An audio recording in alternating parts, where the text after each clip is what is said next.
दोस्तों,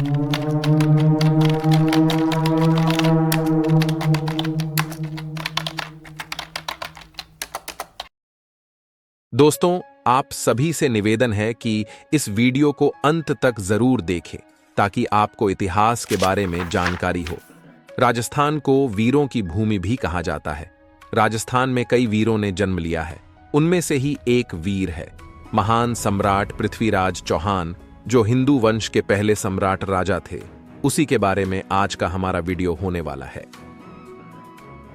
सम्राट पृथ्वीराज चौहान वंश के हिंदू क्षत्रिय राजा थे। उत्तर भारत में 12वीं सदी के उत्तरार्ध में उन्होंने अजमेर और दिल्ली पर राज किया था। सम्राट पृथ्वीराज चौहान का जन्म साल 1166 में अजमेर के राजा सोमेश्वर चौहान के घर हुआ था। सम्राट पृथ्वीराज चौहान बचपन से ही प्रतिभा दिखाई देती थी। दिल्ली के राजा अनंगपाल द्वितीय की इकलौती बेटी कर्पूरी देवी पृथ्वीराज चौहान की मां थीं। पिता की मृत्यु के बाद 13 साल की उम्र में ही उन्होंने अजमेर के राजगढ़ की गद्दी संभाल ली। बचपन में ही कुशल योद्धा रहे सम्राट पृथ्वीराज चौहान ने युद्ध के कई गुण सीख थे। बाल्यकाल में ही उनके अंदर योद्धा बनने के सभी गुण आ गए थे।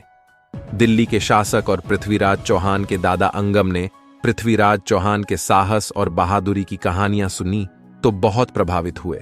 इसके बाद उन्होंने पृथ्वीराज चौहान को दिल्ली के सिंहासन का उत्तराधिकारी बनाने का ऐलान कर दिया। पृथ्वीराज की एक कहानी प्रचलित है कि वह इतने शक्तिशाली थे कि एक बार बिना किसी हथियार के शेर को मार दिया था।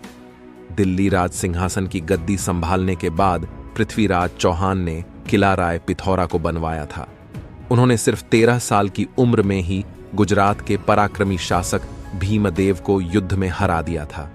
पृथ्वीराज चौहान 6 भाषाएं जानते थे, जिनमें संस्कृत, प्राकृत, मागधी, पैशाची, शौरसेनी और अपभ्रंश भाषा शामिल है। इसके साथ ही उनको मीमांसा, वेदांत, गणित, पुराण, इतिहास, सैन्य विज्ञान और चिकित्सा शास्त्र का भी ज्ञान था। पृथ्वीराज चौहान की तरह ही उनकी सेना भी बलवान थी। इतिहासकारों के मुताबिक 300 हाथी तथा 3 लाख सैनिक पृथ्वीराज की सेना में शामिल थे। इनमें बड़ी संख्या में घुड़सवार भी शामिल थे। भारतीय इतिहास के सबसे प्रसिद्ध हिंदू राजपूत राजाओं में से एक पृथ्वीराज चौहान का राज्य राजस्थान और हरियाणा तक फैला था। साहसी और युद्ध कला में निपुण सम्राट पृथ्वीराज चौहान बचपन से ही तीर कमान और तलवारबाजी पसंद करते थे। पृथ्वीराज चौहान को कन्नौज के राजा जयचंद की बेटी संयोगिता से प्रेम हो गया था। इसके बाद वह संयोगिता को स्वयंवर से ही उठा ले गए और गंधर्व विवाह किया। हालांकि संयोगिता के पिता राजा जयचंद और पृथ्वीराज चौहान की आपस में नहीं बनती थी। शादी के लिए जयचंद राजी नहीं थे। संयोगिता को उठा ले जाने के बाद जयचंद ने पृथ्वीराज से दुश्मनी मान ली। चंदबरदाई और पृथ्वीराज चौहान बचपन के दोस्त थे। इसके बाद चंदबरदाई एक कवि और लेखक बने थे। उन्होंने महाकाव्य पृथ्वीराज रासो लिखा है। प्रथम युद्ध में सन 1161 में मुस्लिम शासक सुल्तान मोहम्मद शहाबुद्दीन गौरी ने पृथ्वीराज चौहान को कई बार हराना चाहा, लेकिन उसको सफलता नहीं मिली। पृथ्वीराज चौहान ने युद्ध में मोहम्मद गौरी को 17 बार हराया। इसके अलावा वह इतने दरियादिली थे कि मोहम्मद गौरी को कई बार माफ कर दिया और छोड़ दिया।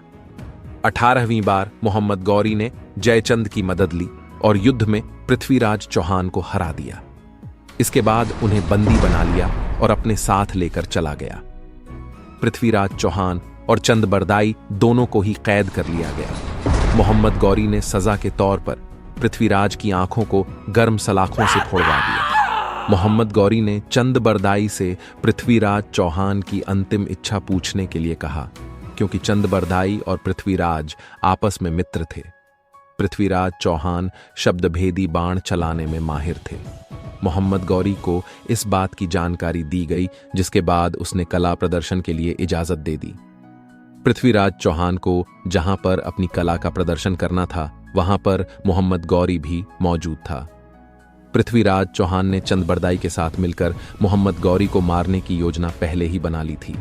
महफिल शुरू होने वाली थी, तभी चंदबरदाई ने एक दोहा कहा, 4 बांस 24 गज अंगुलष्ट प्रमाण, ता ऊपर सुल्तान है मत चूके चौहान। चंदबरदाई ने पृथ्वीराज चौहान को संकेत देने के लिए इस दोहे को पढ़ा था। इस दोहे को सुनने के बाद मोहम्मद गोरी ने जैसे ही शाबाश बोला, वैसे ही अपनी आंखों को गवा चुके पृथ्वीराज चौहान ने मोहम्मद गोरी को अपने शब्द भेदी बाण से मार दिया।